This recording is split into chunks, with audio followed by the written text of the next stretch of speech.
Madame Bordeaux-Farid, vous êtes maire de Mitry-Mory et nous sommes devant l'école Traboulet où un enseignant est absent et depuis le 11 mai, il n'y a eu que 2 jours de remplaçants. Qu'est-ce que la municipalité peut faire pour aider les parents d'élèves face à cette situation ? Alors la première chose, c'est comme vous le disiez, l'enseignant est absent depuis plusieurs jours, plusieurs semaines, et son propre remplaçant est lui aussi absent. Ce qui fait qu'on est dans une situation où les enfants n'ont plus école depuis des jours et des semaines, ce qui est absolument intolérable.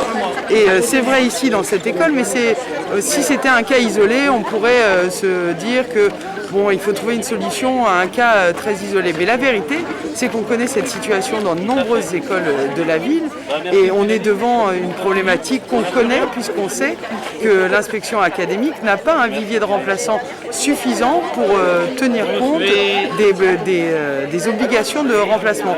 Et cette situation, elle est amplifiée par la crise Covid, les mesures qui ont été prises de dire qu'on n'acceptait pas les enfants à partir du moment où l'enseignant était absent.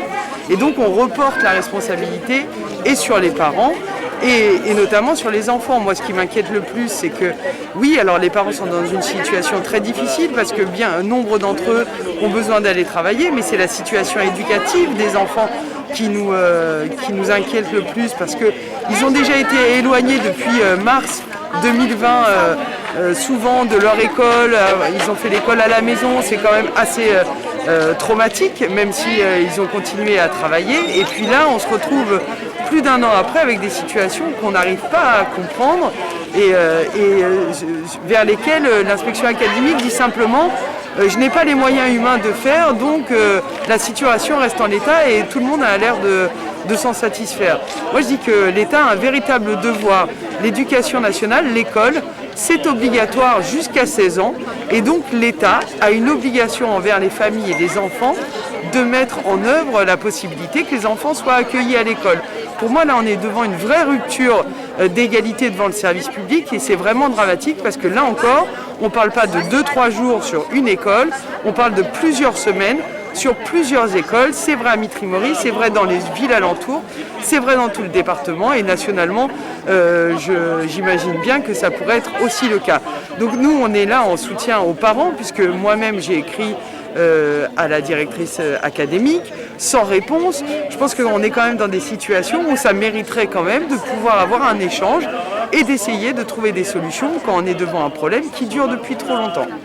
Matériellement, que peut faire la ville pour les parents qui n'ont pas la possibilité de garder leurs enfants à domicile parce qu'ils travaillent, parce qu'il n'y a pas de grands-parents? Mais on ne peut rien faire, c'est un temps d'éducation nationale. C'est comme si vous demandiez que je remplace le chirurgien à l'hôpital. Ça n'est pas possible. Chaque service, chaque département a sa propre mission. Moi, je suis là pour aider aussi les parents à se faire entendre parce qu'ils ont écrit à plusieurs reprises, ils ont appelé l'inspection à plusieurs reprises. Sans résultat. Et votre présence ce matin, c'est aussi parce qu'on est là autour d'eux pour essayer que cette question soit devant la table et qu'on trouve les moyens de trouver des enseignants remplaçants. Il faut un vrai plan, il faut trouver les moyens de former des enseignants et d'avoir un vrai volant de remplaçants. On ne peut plus se retrouver dans ces situations où on nous dit il n'y a personne, c'est pas possible. En effet. Merci beaucoup, Madame le maire. De rien. Souad, vous êtes la maman d'une élève de l'école Noël Traboulet qui n'a pas d'enseignante depuis maintenant 7 semaines. Pouvez-vous me résumer la situation? Qu'est-ce qui se passe ici? Voilà, donc depuis cette semaine, les enfants de CM1C, puisqu'il y a 3 CM1, n'ont pas d'école. Une maîtresse qui est absente pour raison médicale, qui a été remplacée. Donc une personne a été nommée sur le poste et est arrivée 2 jours, le 10 et le 11 mai, et ensuite est en arrêt. Donc les enfants n'ont pas école depuis le 3 mai, on va dire pratiquement. Donc ça fait 7 semaines qu'ils n'ont pas d'école.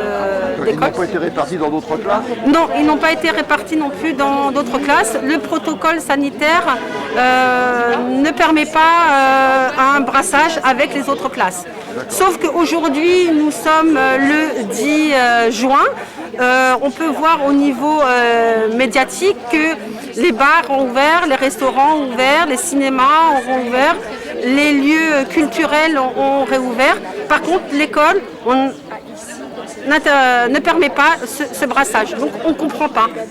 Là où c'est un droit, où nos enfants doivent aller à l'école, on leur interdit donc d'aller à l'école sous prétexte de ce protocole sanitaire. Donc on ne comprend pas. Et quelles sont les actions que vous avez entreprises alors pour essayer de Alors, remédier à cette situation? avant d'arriver aujourd'hui à la manifestation, nous avons quand même alerté l'inspection académique. Donc dans un premier temps, l'inspectrice, l'IEN, de l'établissement Ada Martin. Ensuite, avec des courriers, des coups de fil aussi de parents. Ensuite, l'inspection académique, le DAZEN aussi, nous les avons appelés, nous avons aussi envoyé un courrier. Réponse institutionnelle, nous comprenons, mais nous n'avons pas de solution à vous apporter. Aujourd'hui, on a aussi écrit au ministre et au président un appel au secours. Nous avons fait un appel au secours. Oui, vous n'avez pas de réponse de ce côté-là? Non, nous n'avons pas de réponse aujourd'hui, ni du ministre, ni du président. D'accord, donc la seule solution, en fait, c'est que les enfants restent chez eux. Aujourd'hui, les enfants sont à la maison, des fois seuls. Donc au niveau sécurité, ils ont entre 9 et 10 ans. Donc seuls à la maison, c'est pas forcément évident. Soit chez papy, soit chez mamie, soit chez des voisins, soit au bureau, au travail, Oui, en fait, sur le chantier, au bureau. La débrouille et la solidarité pour pallier à la situation. Voilà. Et derrière tout ça, il n'y a pas de suivi pédagogique. Derrière tout ça, c'est un droit qu'on leur enlève. Et l'école est un droit. C'est obligatoire. Donc nos enfants se doivent d'être à l'école. Et non pas chez papy, chez mamie ou chez le voisin, chez la voisine. Aujourd'hui, nous, ce qu'on réclame, c'est qu'ils retournent à l'école. L'école, c'est tout un ensemble. On acquiert des savoir-être, on acquiert des savoir-faire. C'est la sociabilité, c'est transmettre des connaissances. Ce n'est pas le rôle du papa, de maman, ni du voisin, ni de la voisine, ni de papy, de mamie. Voilà. Aujourd'hui, c'est l'école, c'est une institution, c'est un droit. Je vous remercie beaucoup et je vous souhaite bon courage pour vos démarches. D'accord. Merci à vous d'être présents et de nous soutenir.